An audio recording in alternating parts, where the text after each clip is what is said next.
Welcome to our Worldview Talk Show. And this morning, we're going to have some very interesting conversation here with a young man and regarding sexual exploitation of children. Richie, would you like to introduce yourself?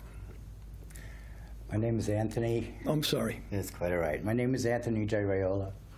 I'm originally from Brooklyn, but I live out here now in Staten Island.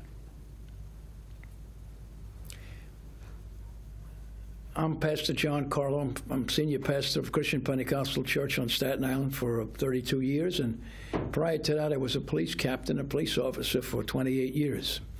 So I've seen the inside of this problem, unfortunately.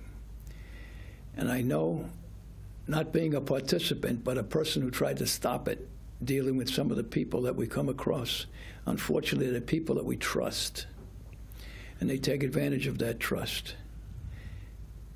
But as I had said to you before, one thing you have to realize, it's not your fault. And anyone out there, it's not your fault.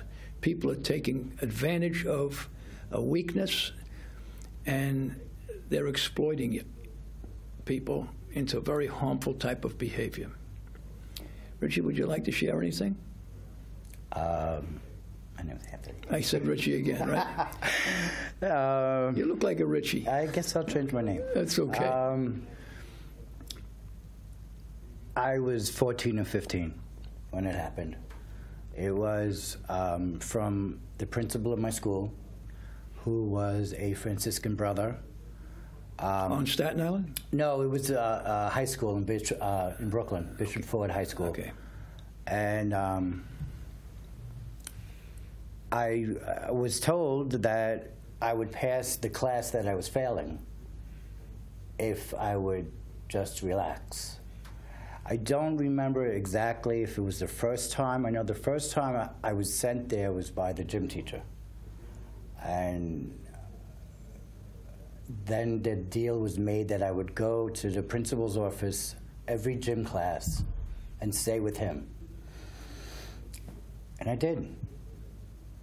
Little be known that the next time I went is when it started, and every day, every gym class after that. How did it make you feel? At the moment that it was happening, I really don't remember. I was at the age where I didn't know. I was questioning my sexuality.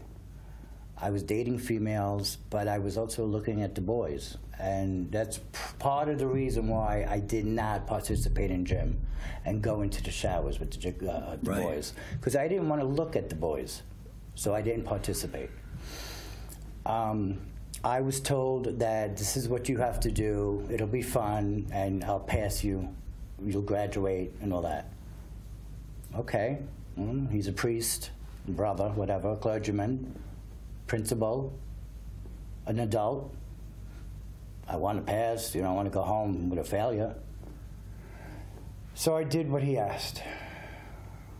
And he just sat there and took out his whiskey flask. I'll never forget the smell. And that's it.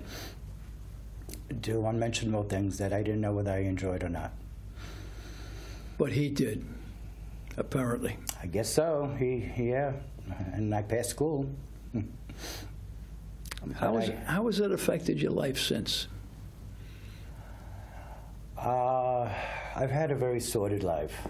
I became a drug addict. I became very promiscuous sexually because from what I was taught by this guy was you have to marry a woman, you have to go out with a woman, you have to date a woman, but you could have sex with guys, no problem. That's what they're telling kids right now. Do whatever you want to do. Right. And okay, fine. So I did. I dated females in high school, but I was promiscuous at a certain age, which led me down to a road where I contacted HIV. Would have it had happened if I didn't experience this with the priest? I don't know. But it probably would have happened down the line if it did, at all. I stuffed it a lot. I didn't want to think about it. I tried to forget about it. And then at the age of 32, many years later, I saw an article about a support group for child victims of sexual abuse. I had no idea why I even went, but something inside me made me go. So after the first meeting, I went up to the facilitator and I asked her, I explained to her what had happened. And she said, okay, what's your question? And I said, my question is, do I really belong here? Did it really happen to me? Yeah. And she turned around and says, yes, Anthony, it really happened to you.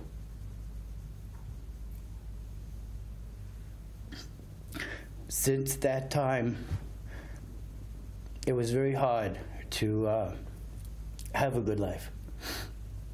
I ran away from home. Again, I got involved with drugs. It led me down to a path of crazy things that I've done.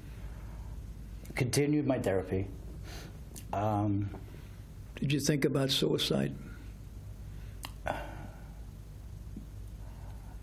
No. That's one thing I have to say, thank God. No, okay. I didn't think about suicide. I was struggling through not only that, but struggling through my own sexual identity.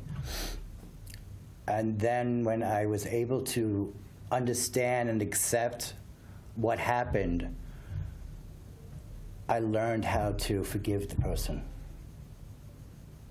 I thought. The images are still there. The memories are still there, even now? When all this stuff started coming back up on TV, it started. Yeah.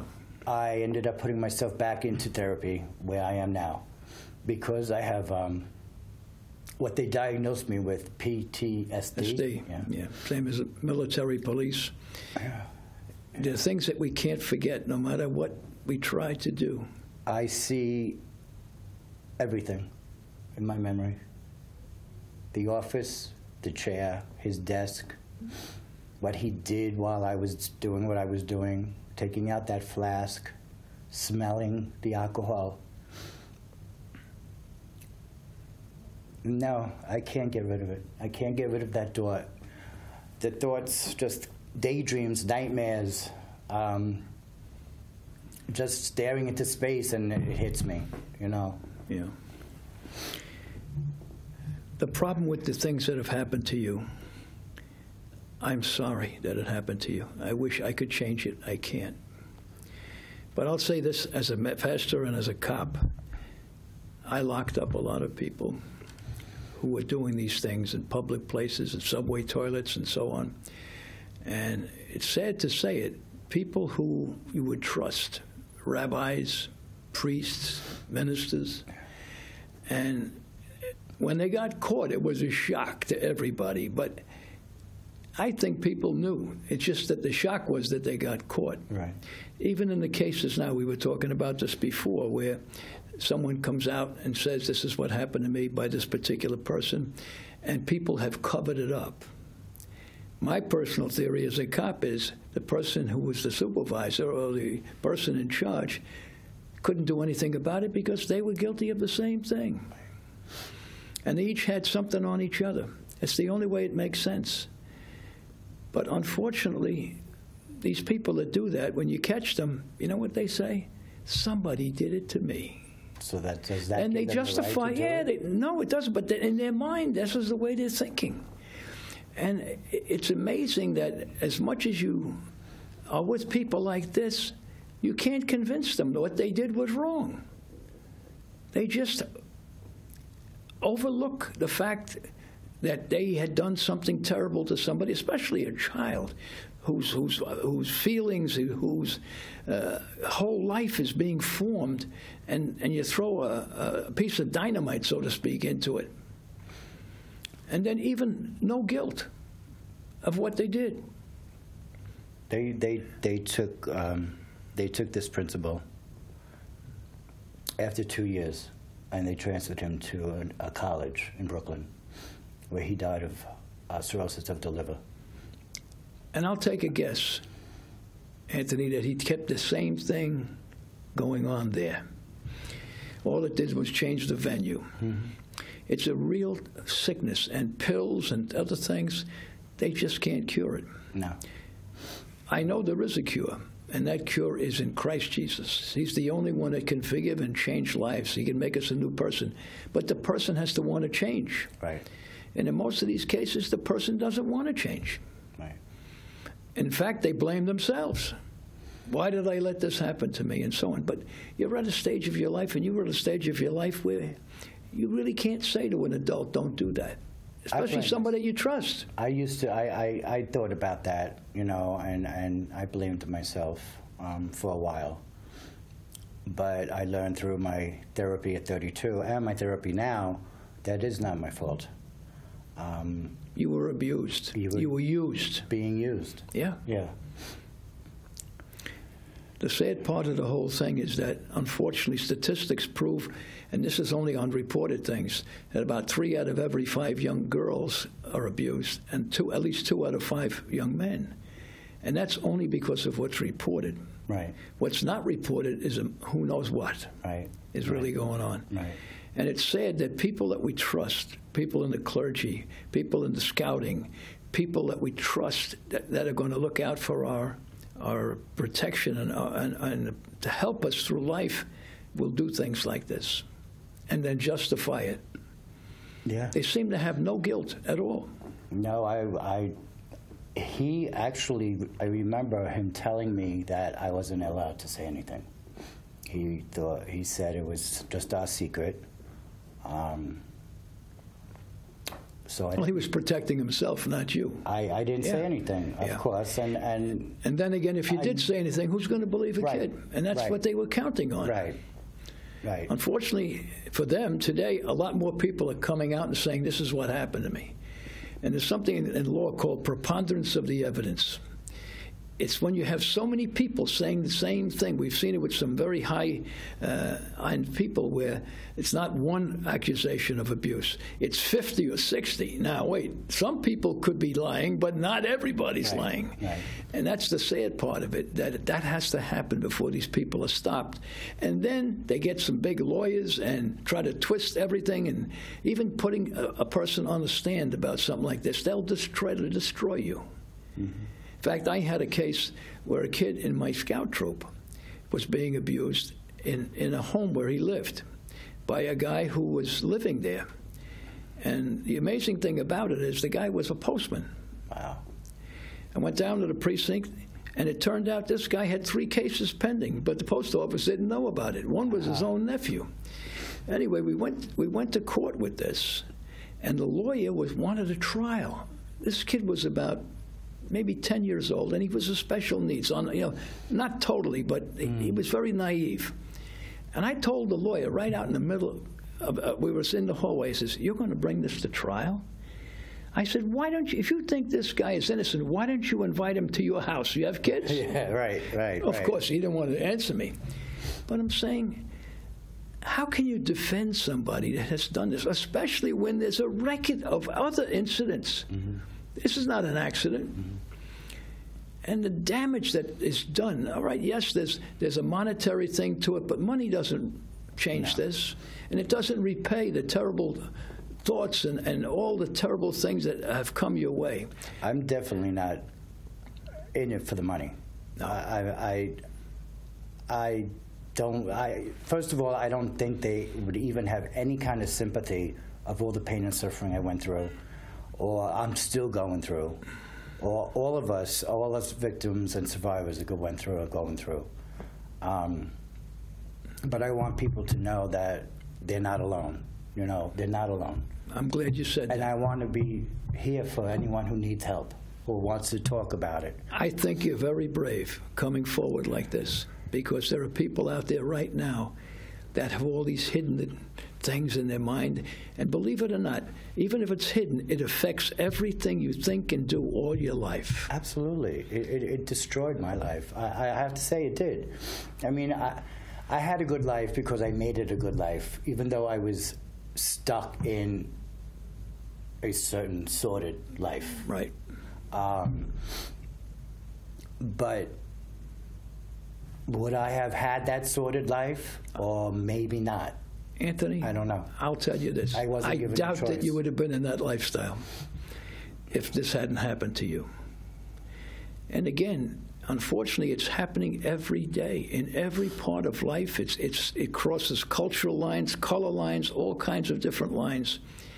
People are being abused, especially children, because a child doesn't really know what's right or wrong. No, I had no idea. It takes a long time to figure that out, especially in today's world when wrong is right and right is wrong. I had no idea. No idea. And then to be able to tell an adult, this is what happened as a child, that's very difficult. And then I've had cases where the parents didn't believe the child. I said, you don't believe your own child? This is not a one-time thing. This is going on for a while. And you don't believe your own son? Why would your son say things like this? And very specific things. And it's really sad when parents don't back up their child in something like this. When I finally realized that I was being used, abused, whatever, molested, the only person I had to go home to and tell was my mom. That's the only one I wanted to know. She was, I'll never forget, sitting on her bed. I was sitting on her bed, and I told her. We both started crying.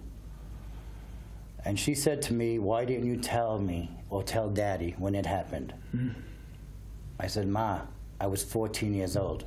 How am I going to tell you and Daddy that I was just molested? Or I'm having kind of a sexual thing with the principal?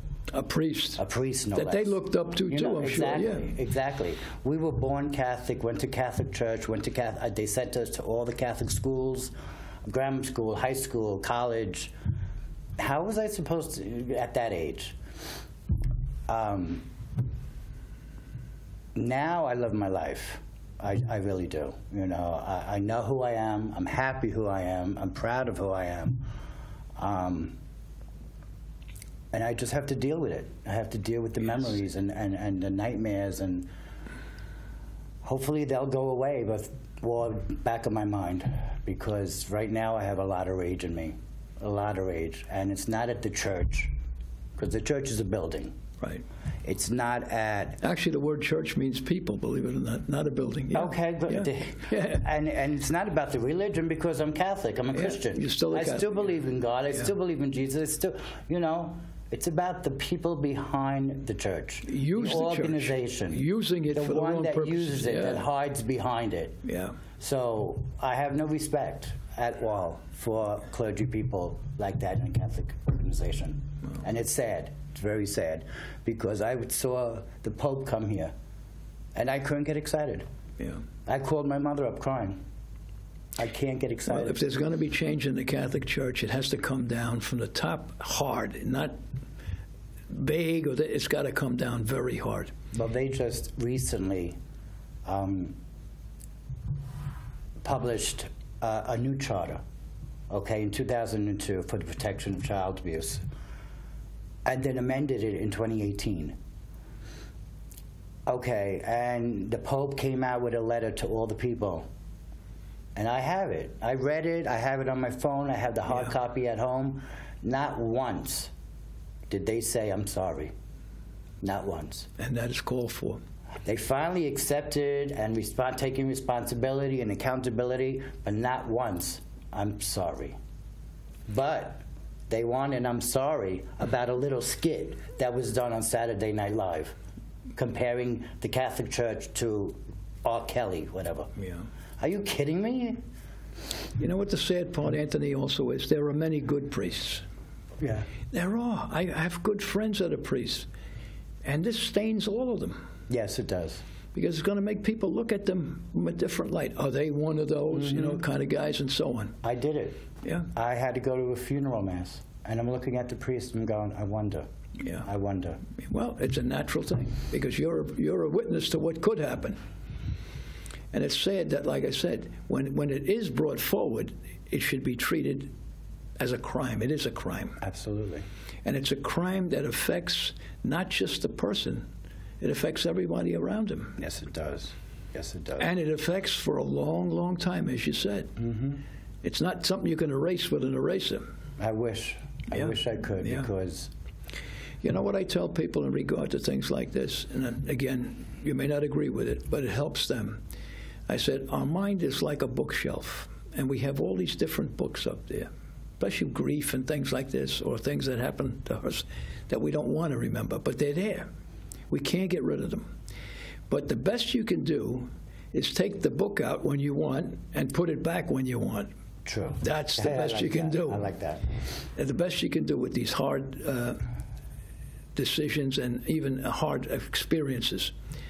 But I really say you're a hero because you've come here and you have told what happened to you, and there are people out there that are afraid to come forward. I've seen things like this as a pastor, and I always encourage people, look, as I told you I was a cop. It's very easy as a cop to know what's true and what's not true. And when something like this is brought to me, I immediately say, let's get the police involved. Forget telling administrators, right, because they're going to protect their own butt. Right. Let's get the police involved. And hopefully, like some of the things that have happened in the past, once one person reports it, all of a sudden another person says, happened to me. And then it just becomes huge. And rightfully so. Rightfully so. I did have somebody reach out to me who wasn't really a witness, of course, but somebody who knew what the whole dynamic of certain Franciscan brothers at the school did. Mm-hmm. And it was a lot of drinking, to the point that you would get drunk. But I think that's an excuse that a person can use to do what they want and say, well, I didn't know what I was doing. Yeah, possibly. But you took the drink, and how many did you have? Knowing that if you took these drinks, you're going to do something you don't want to do. And they all spoke around the table about going down to a gay bar in the village and doing whatever. I worked 8 years in Greenwich Village as a cop. I could tell you horror stories about the lifestyle. It wasn't nice, and it wasn't healthy. But that's another program. The thing is, I know you're trying to help people who've gone through it, and I've never gone through it, but I know that you could speak to somebody who's gone through it, and they'll listen to you because you've been there. It's like a war. If you haven't been in the war, you can't talk about it. Right. You haven't experienced it. Well, that's what I want. I just want to put out there. Well, I encourage you to do that. And again, it's not, like you said before, it's not an attack on the Catholic Church. No. But it's an attack on accountability and responsibility. Right. If somebody has done something wrong, and I have to say that as a cop, I had cops that did things wrong, and I had to report them because they did something wrong, and in some cases they might have gotten fired, and they were. But that's the job of supervisors, whether it's in the clergy or any kind of company. Their job is to keep the place clean, so to speak. Mm-hmm. Exactly. I mean, things are going to happen, silly things, but this isn't silly things. No. This isn't something that happened at a party. No. This is something that was planned and then continued. 2 years. Yeah. 2 years, 14 and 15, until he was sent away. Or sent away to play somebody else. Yeah, absolutely. And that's the sad part. Absolutely. And I think one of the problems in the church is when they did away with marriage for priests. I was talking to a priest friend of mine about marriage, and I said to him, listen, you can read every book. You can watch every movie. You don't know what it's like to be married. Right. Right. I said, I'm married 55 years, and I got the scars to prove it. I mean, it's a progressive thing. That you make your mistakes, you make up, and so on. And all the things that go in and out. And it's the same thing with all of these situations, that the world is not going to be perfect, and neither are people going to be perfect. But we can hold people to accountability, a higher accountability, that have influence over children and even over adults at times. The job is not to take advantage of people and use them for your own purposes. And then expect everything to be okay. And then have your supervisors cover for you and give you a new playground to play in. Definitely the wrong thing. Absolutely. Absolutely. Yeah. And I would just love to sit down and with a Catholic bishop, even the Pope, and ask them, what were you thinking? Yeah. What were you thinking? I think what they were thinking is, I hope they don't find out about my past. Probably. Because it's not just the Catholic Church. There's been scandals even in the Protestant side, I'm sure. in the Jewish side, here in New York, too. I'm sure. People, rabbis taking advantage of children the same way. It's a sickness. It's a sickness. And unfortunately, it's passed on and on and on. And then it leads to, as you said, maybe to override what happened, you went into a different lifestyle, looking for whatever, and it cost you. Well, I definitely went down the wrong road using drugs. Yeah. Today, I'm a very happy gay guy. Took me a long time to accept my homosexuality, but I'm proud, I'm happy about it. Would I have been accepting at such an early age or late age, or would that really has nothing to do with it, because we all know that you're born like that. But the drugs, the promiscuity. I disagree with you, but I still love you. Okay. Thank you. I don't believe people are born that way. I really don't. Okay. I think it's a learned behavior. Okay, and that's that your right. You make a choice, yeah. That's your right. But it's the promiscuity and the drugs that, would I have gone down that path if I wasn't taught that? I think at this point, if I didn't go through that? It won't help you. No. I think what you have to look at is your future and build on that. You know the mistakes you've made. You know the things that have hurt you. It's time to heal. Yeah. But there'll be scars. Yeah. Yeah.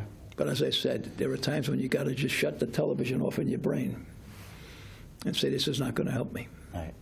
Right. And surround yourself with people that care about you. Oh, I have a lot. Not because they're going to get something from you. No. Because they really care about you. I have a lot of friends and family that understand, believe, are backing me up.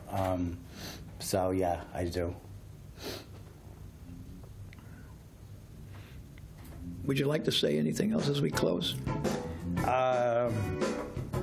If you're out there and you need to talk, you'll get in touch with me. We're here, and you're not alone. This is the Worldview Talk Show, and we thank you for watching, and I hope you've learned something that will help you in maybe similar situations. Thank you. God bless you. Thank you. Anthony?